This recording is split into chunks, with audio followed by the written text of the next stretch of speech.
मंचा सिंह, श्रीमती मंगोरी देवी जी, श्री शहीद हवलदार हरि सिंह काजरा जी का संपूर्ण परिवार और दीपेंद्र सिंह जी, महावीर चक्र विजेता रणवीर सिंह जी, जनरल सेक्रेटरी जी, और शहीद परिवार की वीरांगनाएं, वीर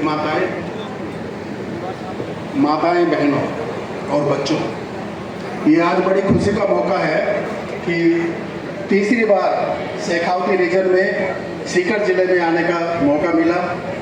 पिछले साल भी मैं इस कार्यक्रम में शामिल हुआ था जब ये 40वां शहीद प्रेरणा उत्सव यहाँ पे आयोजन किया गया था, और मुझे ये जानकर बहुत खुशी होती है कि शायद हिंदुस्तान में ये पहला एक मौका है जहाँ पे 41 साल के बाद भी शहीद परिवार उस शहीद को प्रेरणा उत्सव रूप में मनाता है। ये भारत के अंदर और कहीं किसी दूसरे जिले में इस प्रकार की मिसाल नहीं है। इसलिए मैं ये जरेठी गांव की धरती को, सीकर और शेखावटी की धरती को और ये शहीद परिवार माताओं, बहनों, वीरांगनाओं को नमन करता हूँ और अपने पूरे संगठन की ओर से और अपनी व्यक्तिगत तौर से उनका बहुत बहुत हार्दिक बधाई देता हूँ। जहाँ तक ये गौरव गाथाओं का सवाल है, जो भी दीपेंद्र सिंह जी ने बताई, कारगिल की बताई और बाकी बताई, हमारी सभी सरकारों से ये निवेदन है और ये अपील रहा है कि शहीद परिवार और शहीदी में कोई भेदभाव नहीं होना चाहिए। जितने भी बेल्ट और टोपी वाले वर्दीधारी हैं, जो भी देश के लिए शहीद होता है वो जानबूझ के शहीद नहीं होता, शहादत में कोई भेदभाव नहीं होता है।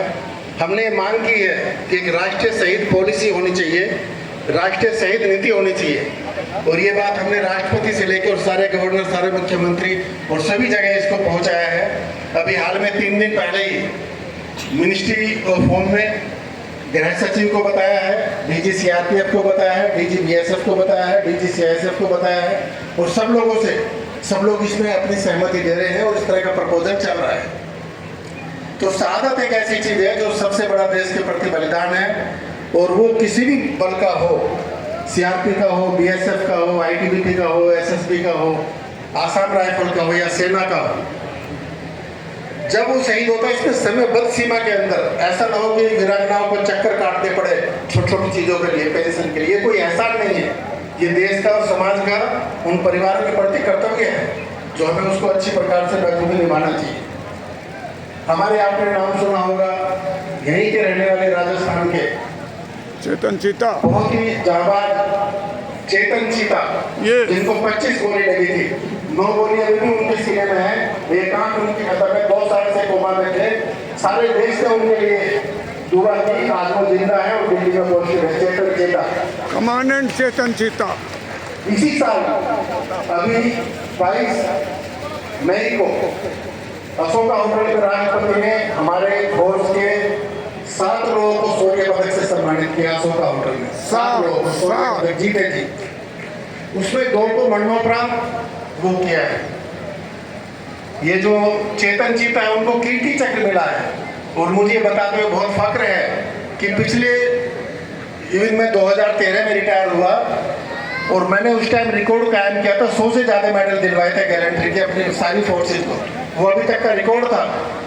और उसके बाद लगातार जितने भी गैलेंट्री मेडल मिलते हैं, चाहे शौर्य चक्र हो, कीर्ति चक्र हो, अशोक चक्र हो, वो हाईएस्ट पैरामिलिट्री फोर्स को मिलते हैं। यस, हर साल उसका रिकॉर्ड टूट रहा है। तो ये एक बहुत गंभीर और सेंसिटिव मुद्दा है कि शहीदी, एक राष्ट्रीय शहीदी पॉलिसी होने की जरूरत है और शहादत में कोई भेदभाव की जरूरत नहीं है। अपना 1984 में ऑपरेशन ब्लू स्टार के दौरान शहादत दी। उस टाइम में नेशनल सिक्योरिटी गार्ड में था और हम लोग भी वहाँ पे एम्बुश लगाते थे, पूरी रात जागते थे, एलएमजी पे उंगली के टारगेट के आर पार रखते थे। डेली रॉकेट लॉन्चर का अटैक होता था, गोली एक इधर से जाती थी, एक इधर से जाती थी। बच्चे जब स्कूल जाते थे, बसों के ऊपर दोनों तरफ से गोलियों की बौछार होती थी। ये पता नहीं होता था कि शाम को बच्चे जिंदा आएंगे कि नहीं। उस हालात में हमने नौकरी की है और एक आध साल नहीं, तकरीबन मतलब 20 साल तो इस हालत में गुजारे होंगे, चाहे छत्तीसगढ़ हो, नक्सल प्रभावित एरिया हो, जहाँ सब लोग मना कर देते हैं वहाँ ये अर्धसैनिक बलों को भेजा जाता है, क्योंकि वो यस्सर की कल्चर है, वो मना नहीं करते।